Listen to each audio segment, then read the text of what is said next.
as perhaps it could be. So now let's start talking about an accelerator, about what it means to accelerate. So imagine you are sitting at a stoplight and suddenly the driver hits the gas. Depending on the kind of car you're in, you're going to feel different things. The extremeness to which you will feel the things is going to differ. I remember the first time that my buddy took me out in his Tesla. He had been one of these. He invested in Tesla early on, before Elon Musk had even purchased them. And he's like, I think this is gonna hit big. And we're like, yeah, okay. And then Elon Musk steps in, and obviously Tesla has become what Tesla became. And my buddy, in his infinite wisdom, decided to sell his Tesla stock when the stock rose to the point where he'd be able to afford a Tesla. Oh, he should have kept them, and now he could have afforded 10 Teslas. But I digress. He sold the stock, bought a Tesla, and he took us for a ride. It was wild, the amount of acceleration that thing had as soon as you touch the gas. I've had the opportunity to have a bunch of these different kinds of experiences. Back in the late 90s, early 2000s, I don't know if you were alive for this even. It was really big in the Fraser Valley and, well, actually up and down the West Coast, for people to import right-hand drive Japanese Nissans specifically. The Skyline. The right-hand drive Skyline people would bring over. And my cousin, in his infinite wisdom, decided to do this. That car also had a lot of get up and go until he totaled it. So, if you've had the opportunity to be in a car that has a little bit of oomph, more than the Civic hatchback that I grew up driving, what do you feel? What do you experience when the driver hits the gas and you're sitting in the passenger seat? Sorry? You feel like you're being jerked backwards. All of you or just some of you? No, I mean like all of your body? Or like just part of your body? Like what gives you that experience of being jerked back? Okay, so let's write some notes here. You feel like, some people have described this as feeling like getting pulled back.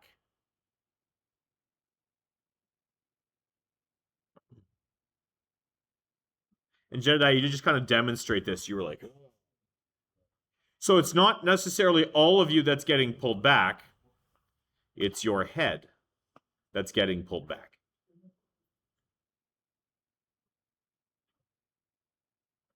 And since, the head is the center of our consciousness, whatever happens to your head is what you assume the rest of you is experiencing, regardless of whether or not that's actually true. Because are you actually getting pulled backwards? I mean, if you think about what happens, like, you're not getting pulled backwards because at the end of the day, after the driver has pushed the pedal, you go through the intersection. So obviously your conception of what's going on and the reality you're experiencing are not meshing. Because as soon as you say, well, I can't be getting pulled back because I'm going through the intersection, something's not working. So what's actually happening then?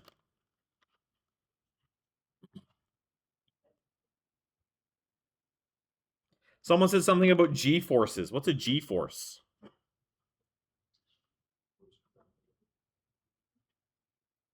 But we don't talk about G-forces as they relate to gravity. We talk about G-forces in cars and jets and roller coasters. And so what must it mean?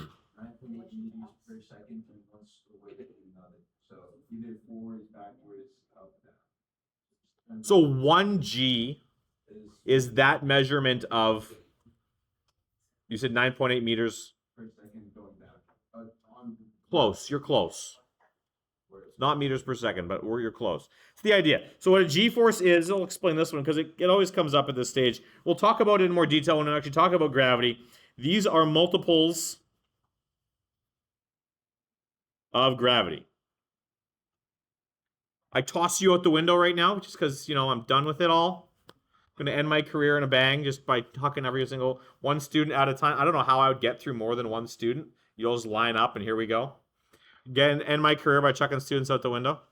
All of you would experience one gravity's worth of pull towards the ground. What a G-force is multiples of that feeling. So if you've ever fallen a distance, 2 G's would be twice that experience. 3 G's would be 3 times that experience. 4 G's, 5 G's, 6 G's, 7 G's, up to 9 G's, at which, no, is it 9? I think it's actually less than that. I think it's 4. 4 G's is where your average human being has about a 50-50 shot of passing out. 9 G's is what pilots typically max out at, and 11 G's will kill you and destroy the aircraft you're in, because that's all. Yeah. So multiples of gravity. The experience gets intense really quickly. We'll talk about that more when we talk about gravity in a couple days.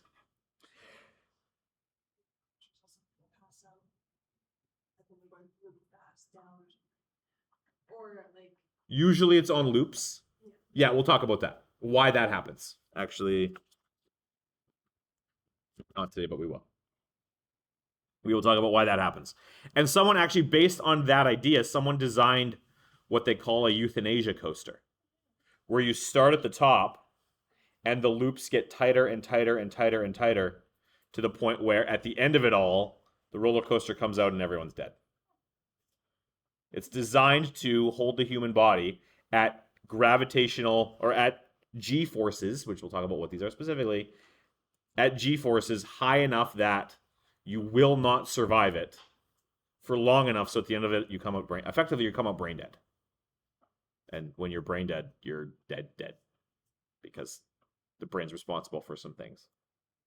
So that's clearly what's not happening here. And feeling like you're getting pulled back, it might be what you feel, but that's also not what's happening because you go through the intersection. So what is actually happening here? One of you talked about your center of mass. What's happening to the center of your mass? Actually,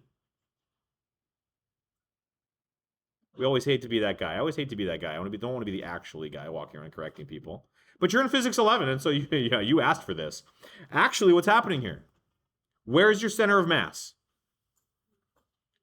It's like in the middle of your body. We talked about it last week, a little earlier this week, a little bit. It's in the middle of your body. If we condensed you down to a point, it would be somewhere in the middle of your torso, and guys would be higher than girls. Guys have broader shoulders, girls have wider hips. Biology would dictate where that center of mass is, but for all of you, depth-wise, it's in the middle. And where does that part of you rest in a car? Against the seat. So you're not getting pulled forward. Actually, what's happening is your center of mass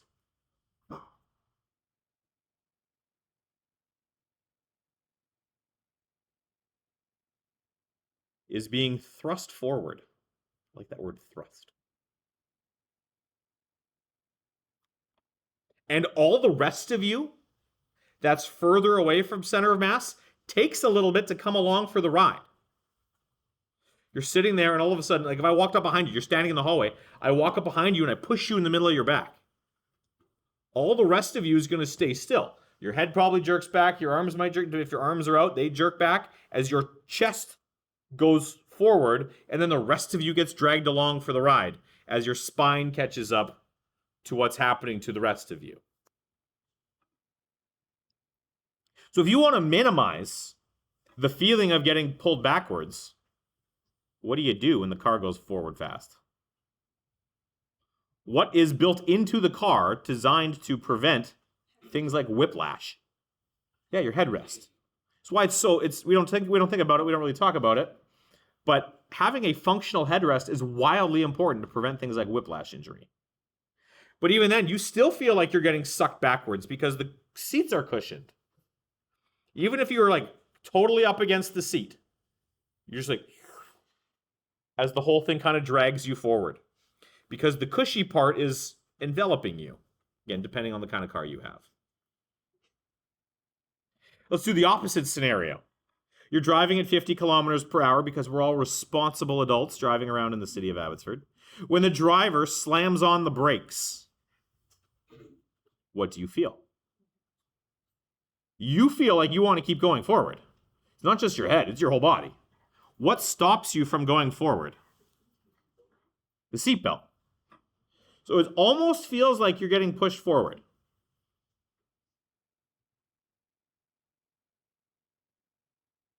And the seatbelt holds you back. I should say seatbelt holds you back. Again, are you actually getting pushed forward? No, but that's what it feels like. Like if I walked up behind you and pushed you, that would mimic the feeling you would have sitting in the front seat of the car. I slam on the brakes. Or you're in a school bus. This is the classic example because there's no seatbelts there. You're in the school bus. I'm driving the school bus. We're going down the road, and I just decide it's going to be fun to slam on the brakes because why the heck not? Boom. All the students in their seats, no longer in their seats. They're in the back of the seat in front of them.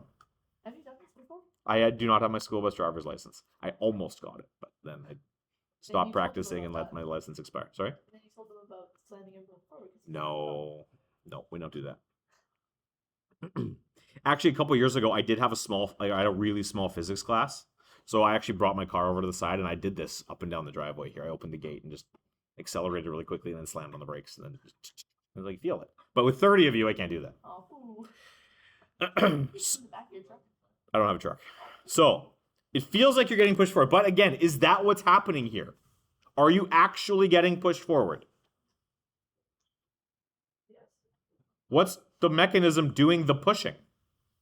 Is there like a plunger in the seat that's just like the driver's like, eh, boom, thrusts you forward like an ejection seat? Is that what's happening, Vikram? Because you're moving as fast as the car was moving. And now all of a sudden the car is no longer moving. But there's you're right, but there's no reason for you to stop moving. That's what's happening here. The car brought you up to speed and the car's like, see ya.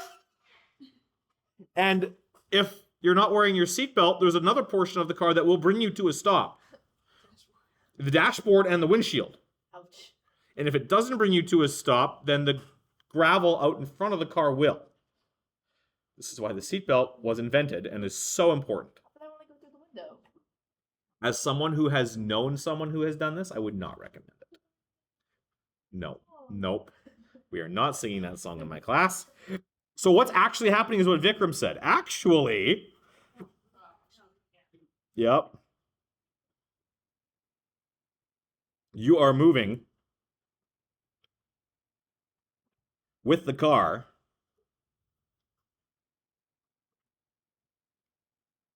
the car slows down behind you.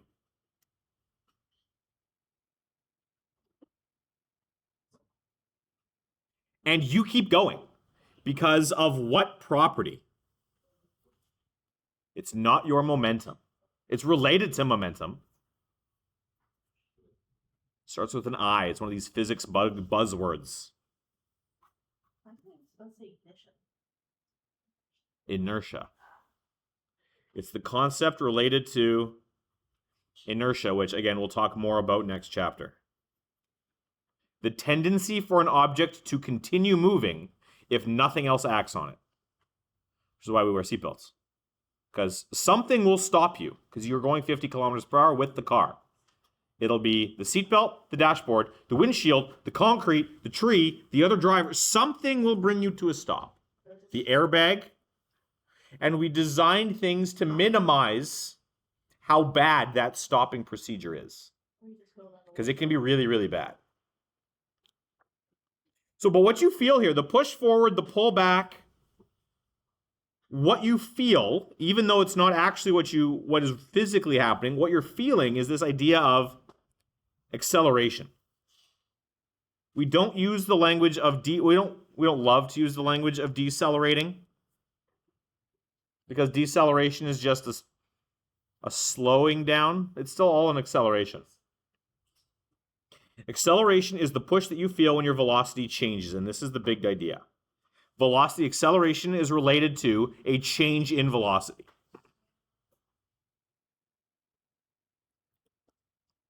So, here we go. Acceleration is a measure of the rate of change of v, your velocity. Now, velocity is what kind of mathematical object? Velocity is what kind of mathematical object? We have two kinds of mathematical objects. Sorry? We have scalars, we have vectors. Those are the mathematical objects. What kind of mathematical object is velocity? It's a vector. V is a vector, and because the acceleration depends on how this vector changes, that means acceleration is also a vector. There is a direction related to how your velocity changes. So if we're talking about how this looks mathematically, if I'm talking about rates of change of something, A is the letter we use for acceleration. It's exactly what you'd expect.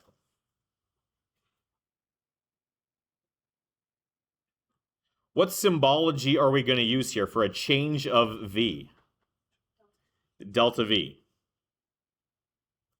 And when I talk about the rate of change, we're always taking the thing that we're changing and doing what with it to talk about the rate of change. We divide it by something. Sorry? Nope. Time. The rate of change of anything is how quickly something's changing. And if you're concerned about how quick something's happening, you're dividing it by time.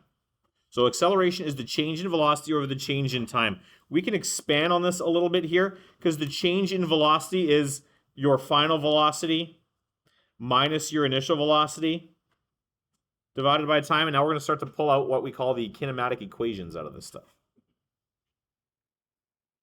Let's talk about the units. Units are easy for some of these things, but gross for other things. Velocity units are kilometers per hour or meters per second. Time is hours or seconds. Acceleration doesn't really have a lot of choice. Here's one option for acceleration. Here's the units.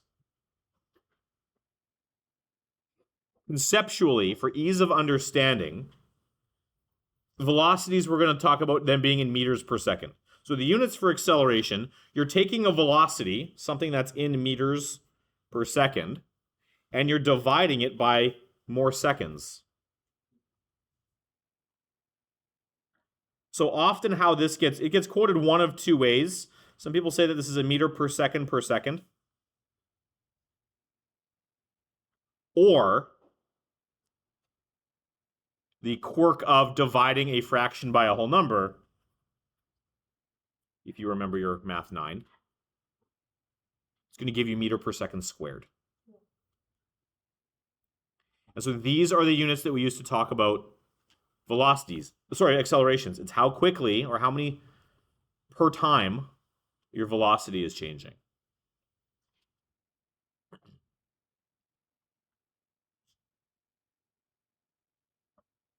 But velocity is a vector, right? So velocity can change in a couple different ways. So here's a bit of a tangent for you. What are all the ways you can change? What are the ways? I shouldn't say all the ways. There aren't that many. What are the ways you can change velocity? Okay, so I'm walking and I stop. So which way did I have to accelerate to do that? Which way did my velocity change? Backwards. Something caused me to accelerate that way to bring me to a stop. Now if I'm stopped, I'm going to go. Something had to cause me to accelerate this way. But are there other ways that you can change velocity? Velocity is a vector. All I've done right by walking, I've demonstrated a change in what portion of my velocity. No, what velocity is made up of two things. Right. All vectors are made up of two things. Direction and word. It's magnitude. I'm stopped. Now I go. Now I'm stopped again. What portion of the vector have I changed? Magnitude or direction? I was going forward the whole time. So it's just my magnitude. But that's not the only way that I could change the vector, right? I could change the magnitude, but I could also change the directional piece to this. This is where things start to get weird. We don't talk about this a lot in Physics 11 because it is weird. Jedediah, put your arm out like this. I'll put it at an angle. I'm going to grab your wrist, and I'm just going to keep trying to go forward. You try and stop. Okay, here we go. So I'm not going very. I'm not going to run at you. This isn't going to be a difficult thing. Okay. So now I grab. Keep going. What does that cost me to do? Let go. What does that cost me to do? Also, I turn the corner. So how do you turn corners? You have to accelerate to change a velocity. I'm not going to do it again. You have to accelerate. Actually, no, I'm not going to do it again. Let's do it again. You have to pull an arm. There you go. Let go. You have to accelerate, or an acceleration is any change in velocity. Velocity is made up of a magnitude and a direction. The first one I demonstrated the changing magnitude. I didn't slow down at all when I made that corner. I didn't have to. I wasn't going that fast. But because my direction changed, there had to have been some sort of acceleration. In this case, the acceleration was which way as I turned the corner. It's weird to think about, but which way was I accelerating? One more time. And I need you to just pull in your seat. You pull in your seat. I want to make the corner. Yeah. Look at his arm. Which way is his arm pulling on me? Right. Don't look at it like that. Was his arm pulling on me the same direction every time? Yes. Well, first he had his arm out, and then I kept going. One more time to that. Now, right now he's pulling on me that way. But as I go this way, he's pulling on me that way. Like, oh. And I keep going this way. So the direction of my acceleration is actually into the corner the whole way through, which is conceptually weird. How does a car go around a corner? Something has to be causing it to accelerate in. Again, different than what perhaps you would have come up with on your own. We'll get there. Don't worry about it. Oh, I'm worried. And that's actually that's grade 12. You won't get there because you're graduating. Presumably. You might not graduate. And then you're taking physics 12. Well, you might not. It's a possibility. It's always a possibility. Slim how it may be, I'm like, it's a maybe if I possibility. get it, So what does it mean to accelerate at 2 meters per second squared? What does that mean conceptually? If we break this down, instead of 2 meters per second squared, we talk about it as 2 meters per second. It's actually easier to parse out what's happening here. And to look at this, let's fill out the chart below. If you're changing your velocity by 2 meters per second every second, at time 0, you're not moving. At 1 second, how fast are you going now? 2 meters per second. At 2 seconds, how fast are you going? 4 meters per second. Your velocity is changing. It's going up 2 meters per second every second. So at 3 seconds, you're going 6 meters per second. Not overly complex, I don't think. But accelerations are weird because you guys, believe it or not, don't actually experience them for a very long period of time. A couple seconds, max. Because accelerations can have a really large effect if you extend them over any reasonable length of time. To give you an example of why we use meters per second as the units for acceleration, I'm going to do a fun little unit conversion for you and put this into, well, the equivalent one. Instead of meters, we're going to use kilometers. Instead of seconds, we're going to use hours. So the units for acceleration could be meters per second or kilometers per hour. But you guys don't experience accelerations taking hours. Even the most extreme acceleration any human has ever experienced doesn't last longer than a couple minutes. Rocket launch. It doesn't. It's over. You get to space. It doesn't take that long. A couple minutes, you're there. And then the rocket ends. No one's gone to Mars yet, so. Here's what a 2 meter per second acceleration, or 2 meter per second squared acceleration looks like in kilometers per hour squared. You go through the exact same setup, 2 meters per second squared. I want to multiply that to get rid of my meters up top. So the meters are going to go down the bottom, the kilometers are going to go up top. 1 kilometer is going to be 1,000 meters. So far we're dividing by 1,000. That's pretty good, right? It looks like it should get smaller. You would be woefully mistaken. There are seconds squared in the denominator, which means we have to get rid of seconds 2 times. So we're going to put seconds up top, and we're going to put hours down in the bottom because I remember the relationship between hours and seconds. And we have to do this twice to get rid of each of these seconds getting multiplied together down here. There are 3,600 seconds per hour. And this is where things get stupid. Because yes, I'm going to take 2 and I'm going to divide it by 1,000, but then I'm going to multiply by 3,600, and then I'm going to multiply that by 3,600. If you do this math, a 2 meter per second squared acceleration equates to 25,920 kilometers per hour squared. It means if you maintained a 2 meter per second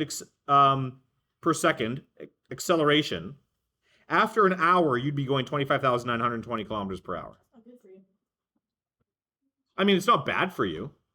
This is not a large acceleration. You could easily experience this in a car. If you'd like to know what your car is doing, might I introduce you to a handy dandy little app? All of your smartphones have built-in accelerometers. Yep. Believe it or not, they do. And I have 2 little apps here that you can use to access these accelerometers. Good night, each. Firefox and Physics Suite. I removed them so I could download the last update. This could take a little while. Both of these apps will allow you to access all of the sensors built into this thing. And just by being and living and experiencing life with either one of these apps turned on, you'll get to all of a sudden start experiencing the accelerations that are happening to you in meaningful mathematical measurable ways, which might not interest some of you, but I'm assuming it will interest others of you. Which one do you have? Is that Firefox? Yeah. Because you're sitting in a Physics 11 class and not many people take this without some sort of baseline need for a physics class. So here we go, Firefox, there it is. Warning, be careful not to damage your phone while experimenting. So here we go, acceleration without G. Oh, cool, but I wanna go Let's back. start. Okay, so my phone's just sitting there. What? Just sitting there. It's experiencing an acceleration. Why? Oh, now it experienced an acceleration because I moved my page. As I move my page back and forth, you can see a spiking acceleration here. What if I do this? Big spike. I think you're dead. It felt a large acceleration vertically.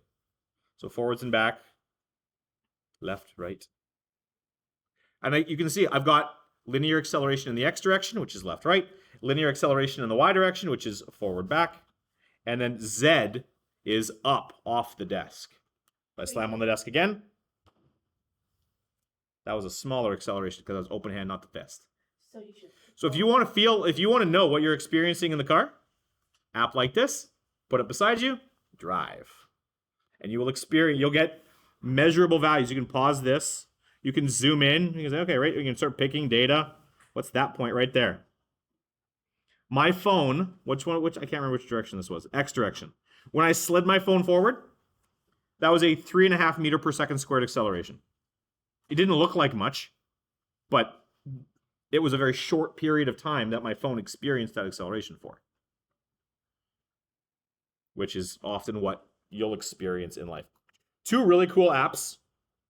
You should have this on your land speed record. Again, it's not about speed. It's not the speed that kills you. It's the acceleration that kills you. It doesn't matter that you're going 25,000 kilometers per hour. It's how are you going to stop? Go ahead.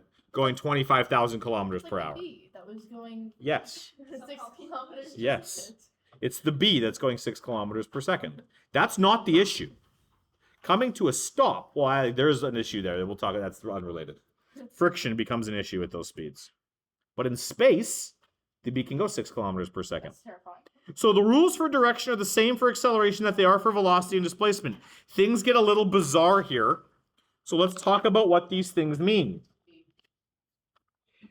Just like velocities can be positive and negative, and displacements can be positive and negative, accelerations can be positive and negative as well. What does the positive and negative mean in displacement and velocity? Left and right. It's just a direction. Left, right, up, down, north, south, east, west. Acceleration is no different. You can have a negative acceleration without moving backwards. You can have a positive acceleration without moving forwards. It's just which way the push and pull is to change your velocity. So let's see I'll demonstrate here what I mean. Where we've got an object. Let's put the object here. I don't know why I put the number lines in here, and I always forget to get rid of them because we don't actually use these number lines. So we've got an object, and it's moving this way. Let's say it's also accelerating this way. So my velocity is to the right, my acceleration is to the right. What's my object doing? In normal layman's terms,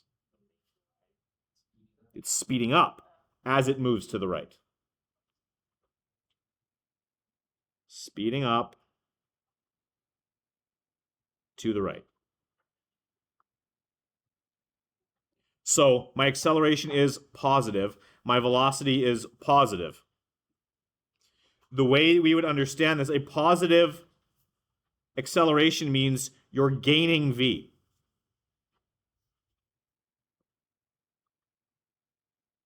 And the positive V is your moving rightness.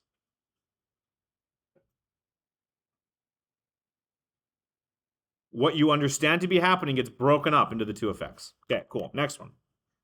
Let's say you're still moving to the right. You have a rightward V. In this case, it's still positive because to the right is positive. But all of a sudden, for whatever reason, you get an acceleration that's negative. What's happening here?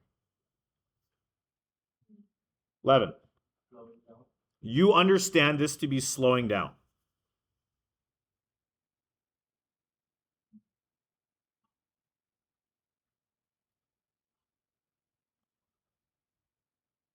But why do we talk about this being slowing down? You're still going forward. Because you're still going forward and your velocity is decreasing. So this is a decreasing velocity while you're still moving forward.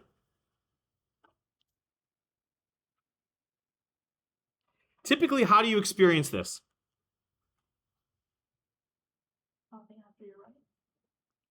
Stopping after you're running. Okay, so what causes this?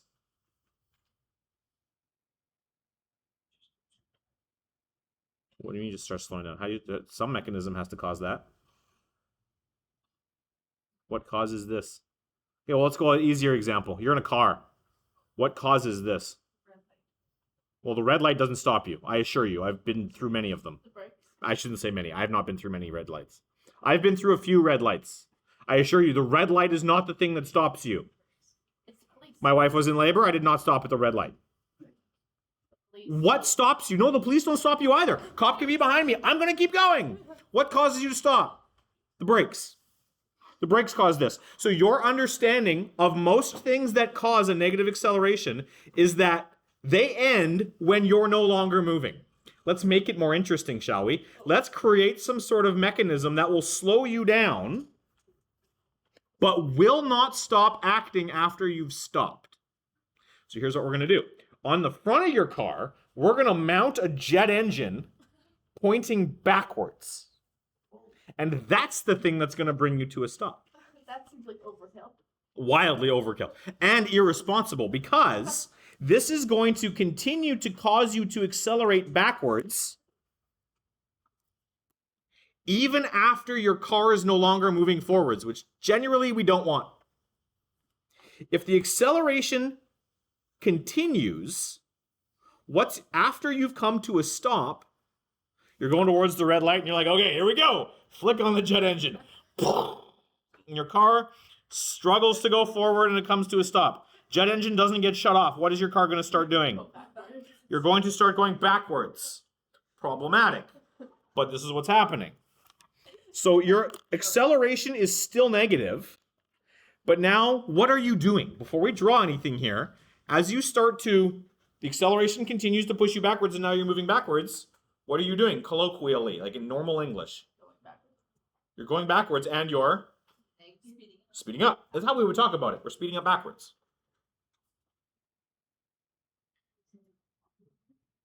Speeding up backwards.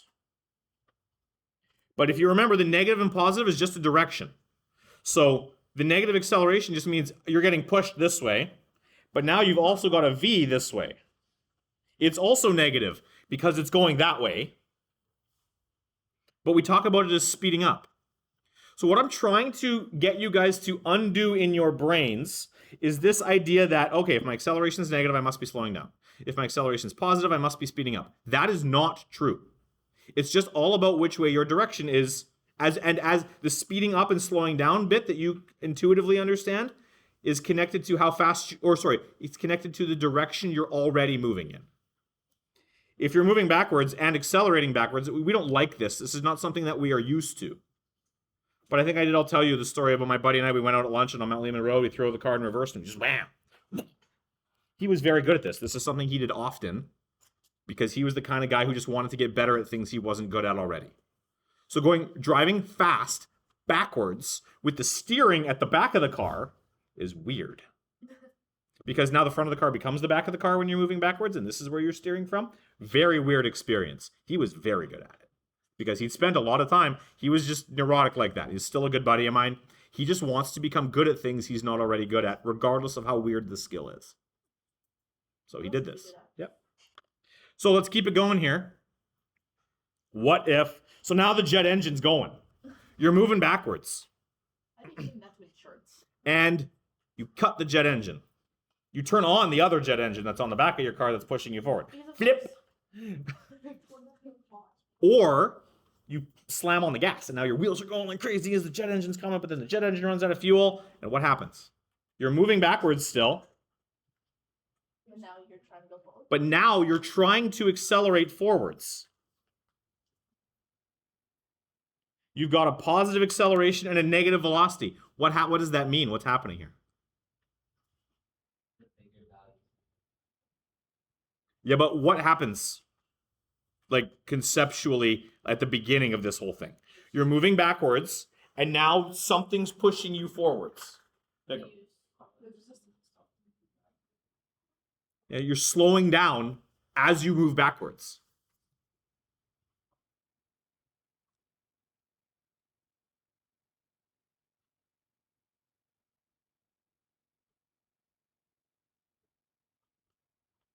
And it's important to recognize what all these different pieces and how the directions actually all relate to each other. It's going to be confusing, and that's okay. Okay, flip the page. Here we go. There are 4 equations. They're all on your formula sheet. Some of them are obvious where they come from. Others are not obvious where they come from. And that's okay. I am not going to prove all. I could. If you wanted me to, I could prove them all for you. I'm not going to spend the time unless it's something that interests you. We're just going to start using them. These are the 4 kinematic equations. This first one says that your final velocity is going to be equal to your initial velocity plus your acceleration times your time. And I think intuitively this one makes a lot of sense. If you take your initial velocity, let's say you're not moving, your initial velocity is 0, and then you accelerate for 3 seconds. You're going to have a final velocity. If you're already moving at 3 meters per second and then you accelerate at 3 meters per second for 1 second, now you're going to be going 6 meters per second. Intuitively, it kind of makes sense. This one's a little bit more interesting.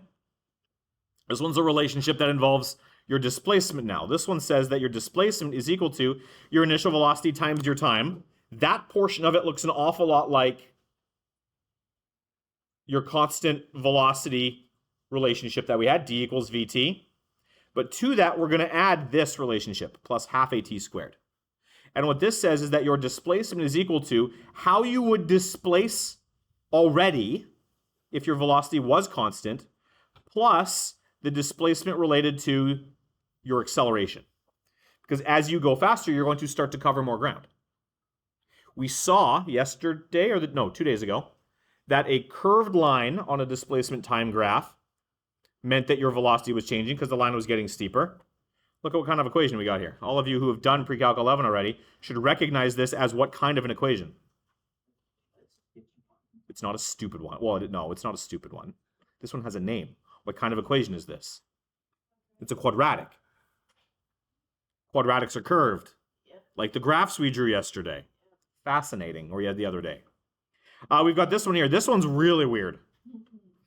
Your final velocity squared is equal to your initial velocity squared plus 2 times your acceleration times your displacement. This one does not show up intuitively. It's weird to think about. This one, though, this is the weird one. It also happens to be my favorite, and I will argue the most useful, but this one also makes a lot of sense. This one says that your displacement is going to be your final velocity plus your initial velocity divided by 2. So what it's doing, you're taking the average of these two values, assuming that you're accelerating the whole time, and then multiplying it by the time that you're changing your velocity for. This one says, I don't know what my acceleration is, but I know that I'm accelerating. I know the initial velocity, I know the final velocity, and I know how long it took me. This is the relationship that will give you D.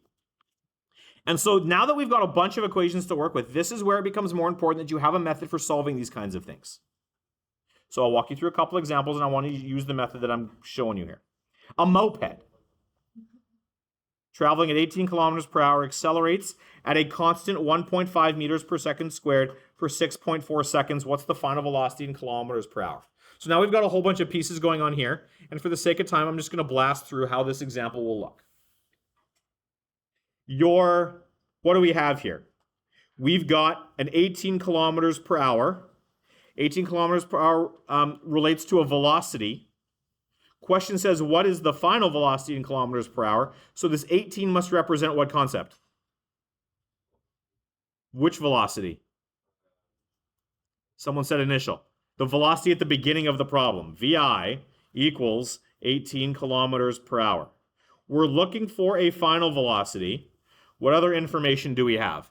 It says it accelerates at a constant. Well, that's really obvious. The 1.5 meters per second squared is your acceleration. And that 6.4 seconds, well, it's seconds, so that's time. So the question says, what is the final velocity in kilometers per hour? Some of you might be tempted to just say, okay, let's put everything into kilometers and hours. Your numbers are going to be ridiculous if you do this. The easiest way to do something like this is to do your conversions. This is why we set this up. Organize your work. Now we're going to do our conversions. Is to take kilometers per hour and turn it into meters per second. And then undo that change at the end of the problem. To go from kilometers per hour into meters per second, what do? We divide by 3.6. So 18 divided by 3.6 is going to be 5. Almost like I picked that number on purpose. And now, given the information we have and the information that we look for, we go up to our kinematic equation and say, okay, this is the information I have and this is what I'm looking for. Which one of the equations satisfies this?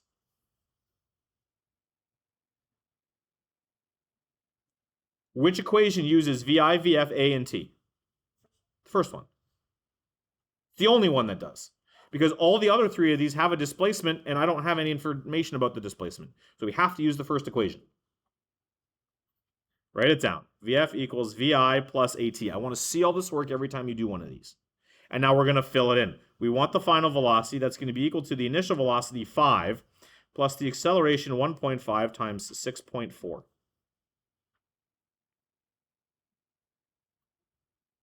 At this point, you can ram that through your calculator and get 5 plus 1.5 times 6.4 is going to be 14.6 meters per second. Include the units. Absolutely needs to be included. Because now we can go, and we know this is meters per second because that's in meters per second, and that's in meters per second squared, and that's in seconds. And now we can go back and look at our question and see, have we answered the thing? What is the final velocity? There it is. 14.6 meters per second. Oh, wait. In kilometers per hour, so now I have to put it back. Easy to do. How do I take meters per second, turn it back into kilometers per hour? Multiply by 3.6. And obviously, 14.6 times 3.6 is going to be? Sorry? 16. Did you add it? It's 14. 14.6 times 3.6.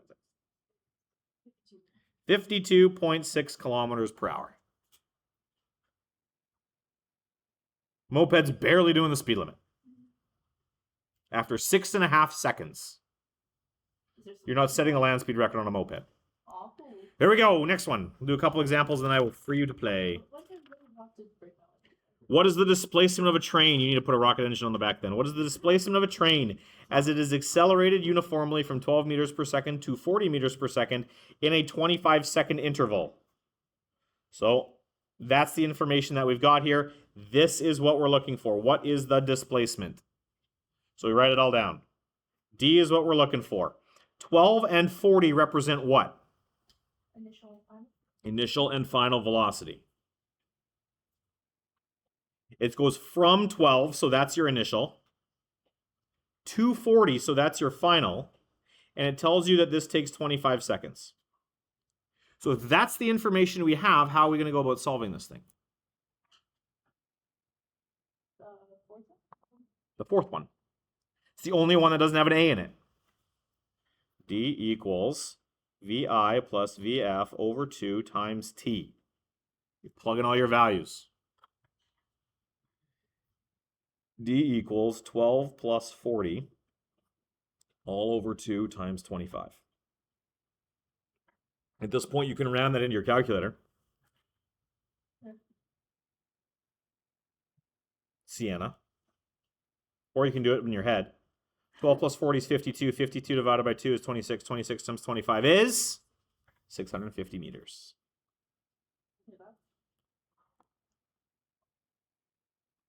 Let's draw a line down here, and for funsies, what is the acceleration?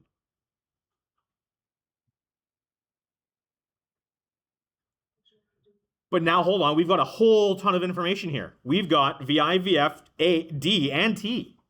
We've got everything. Violet, you punched this in your calculator. Was the 650 rounded at all, or was it exactly 650?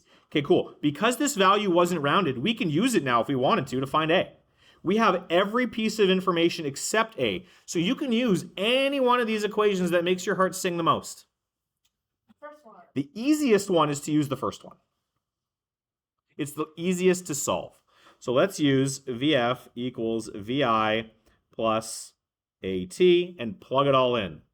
VF is 40, VI is 12, A is what we're looking for, and T is 25. So I'm marking your guys' tests, and I'm seeing that some of us are still struggling with the algebra here, so I'm going to show you how the algebra here works. I want to solve for A.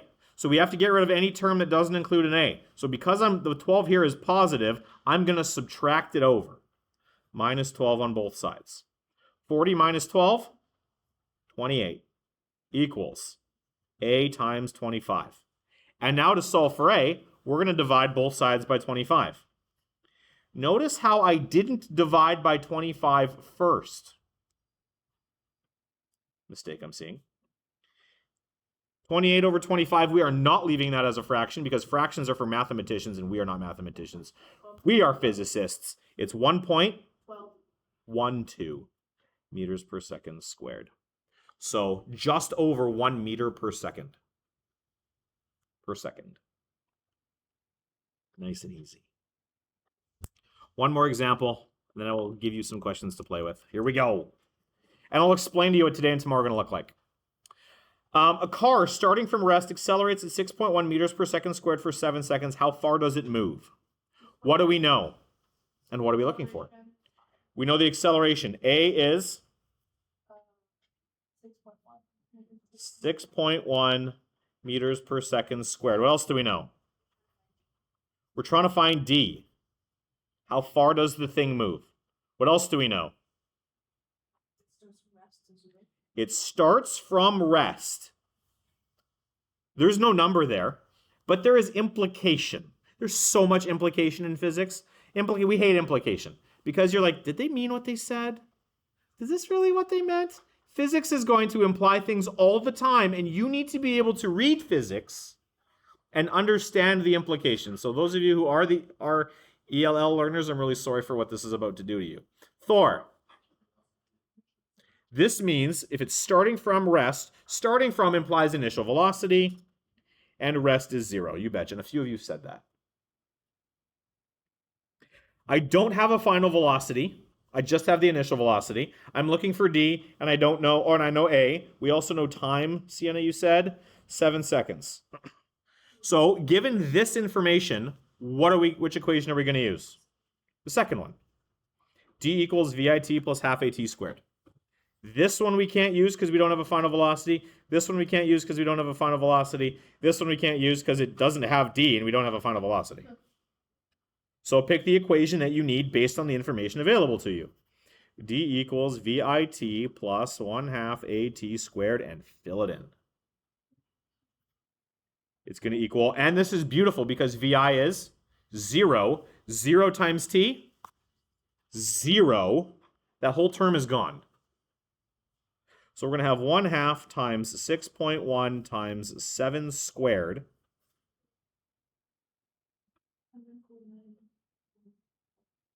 149.45 meters. So, what kind of scenario are we looking at here?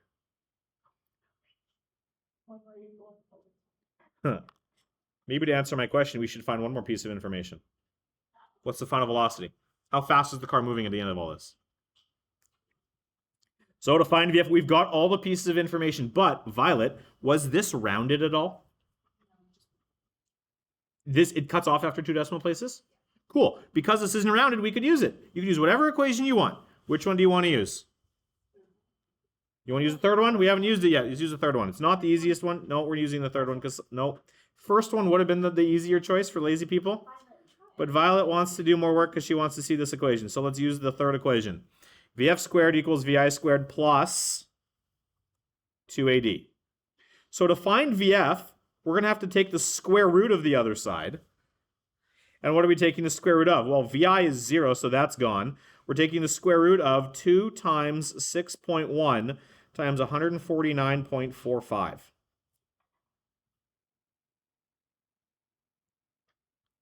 I know I'm going quick here. VF, we're going to have the square root of 2 times 6.1 times 149.45. Close that bracket. Boom! 42.7 meters per second. But nobody knows what this means intuitively except perhaps me and maybe Andrew because he's doing stuff like this for fun. So let's put this into kilometers per hour. How many kilometers per hour is that?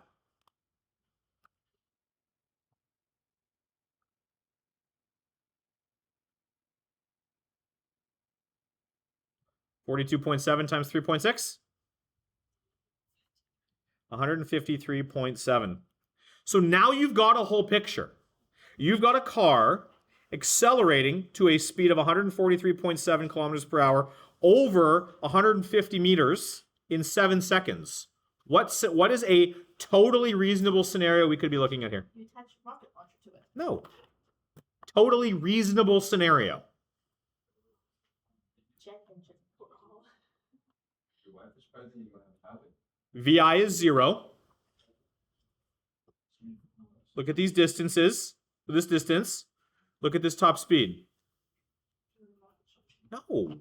It's a car. You're running away from the cops. A drag strip. Oh, That's exactly what this is. you're running from the And not what you might think of when you think of drag strip. This is not RuPaul's drag strip. That'd be awesome. This is Mission City drag strip. If you've never been to the Mission drag strip, you should absolutely go, especially in the summer. If you've been to the river and you can hear the screaming of the tiny cars across the river, that's what's there. They're drag racing. That's what's happening here. This is not RuPaul. If you don't know who RuPaul is, go to Netflix. Don't go to Google. Go to Netflix. Okay. I would like you, so here's what's going to happen. I'm going to give you a bunch of, you know what, let's say it this way. To end class, I want you to do just these two. Tomorrow, I am going to give you a quiz on everything we did up to, but not including yesterday's work. And then after you're done the quiz, this is going to be your homework for the weekend. So today, all I want you to look at is these 2 questions and then prepare for tomorrow's quiz. It is on everything we've done in kinematics up to, but not including, this lesson we just did. So constant V and graph stuff, which you're not going to write tomorrow. You're going to write it on Monday at lunch. Nope, because Monday's Thanksgiving. Tuesday at lunch. Okay, there you go. Do these 2 questions for me before the bell goes. You absolutely have enough time to do this. And then let's print some graphs for a few people. In the bin. Same place you always hand things in. In the bin. You guys are block D. Yes, sir. Cool. You'll write quiz when you come back. I'm not worried about just the quiz. I'm not worried about it. Thanks for letting me know. Yairo, your lab is printing. Dario, here comes yours. Vikram, here comes yours. Yours will be the 3rd one coming out of there.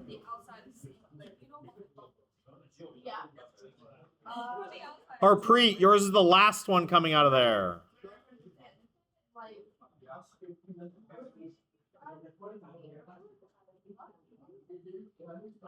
Okay, hold on, guys. Dyron Jarios is first, and then yours. Print. Save it as a PDF and email it to me. Yes.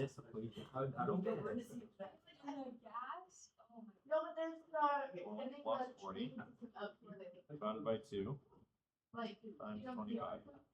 Yeah, so you're putting that up there. That is 12. Brackets. Bracket 12 plus 40. Close the bracket. Divide by 2. Because if you don't close the bracket, then you're just dividing the 40 by 2. So you probably. Oh, but that doesn't even make sense how you get that. I don't know how you got that. You close the bracket and then multiply by 25. That's how you do that. No worries. Okay, 2 questions. And the study for tomorrow's quiz. You guys have any lip gloss tomorrow? Oh, right before Pat on. Cool. Oh, great. Do you have any leadership students in here? Cool. I have to leave early. Right. I don't even think I'm going to Oh. the book because he signed us out to help set up. What do you have to set? What is your responsibilities at Pep Rally? Whether you're happy with one Yes, but what are you responsible for at Pep Rally? What? All the. Nope, So Pep Rally. everyone had a design role. It wasn't just setting up. all of We the- had this group was on decorations. This group was running games. This group was organized athletes because they're a pain in the ass to organize. This group is organizing this. These 2 people are on spotlight. I don't have an assigned task. That's not. Well, there's a group of people who are doing games, and there's a group. Somebody in this guy over here.